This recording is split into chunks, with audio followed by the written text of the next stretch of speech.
অনেক বছর থেকে, মানে 2011 সাল থেকে, 2011 সালের 7ই জানুয়ারি থেকে ওই ঝুলন্ত লাশটা, সে লাশটা ছিল ফেলানির।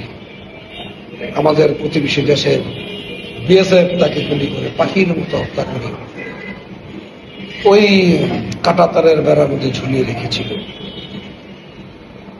সেই সিনটা যখনই আমার মনে পড়ে, পত্রিকায় দেখেছিলাম, অনেক কথাও হয়েছে এটা নিয়ে, বিচারও হয়েছে, যে বিচারের কোনো মূল্য নেই, যে বিচারের কোনো দাম দেওয়া যায় না।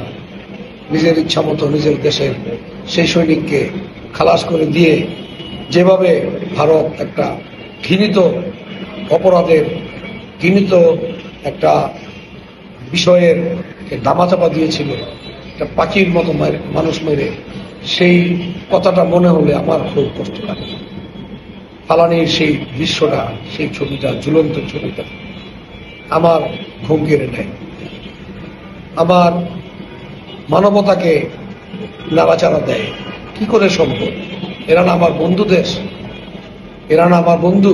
স্বীকার করে এদের থেকে আমাদের কত কিছু ব্যবসা বাণিজ্য, আমাদের কত কিছু করি।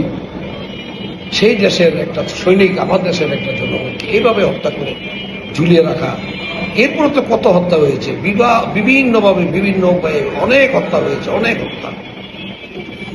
সেসব হত্যাগুলিরও আমরা বিচার চাই, কিন্তু ফেলানির এই বিচারটা, প্রহসনের বিচার কিভাবে সম্ভব হলো, কিভাবে করতে পারলো ভারত, আমাদের বন্ধু রাষ্ট্র, এমন বন্ধু বন্ধু।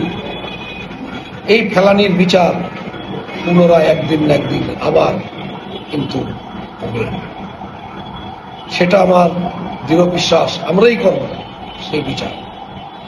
তবে মনে রাখবেন, এভাবে প্রতিবেশী দেশকে তুচ্ছ তাচ্ছিল্য করা কোন দেশের পক্ষেই সম্ভব না।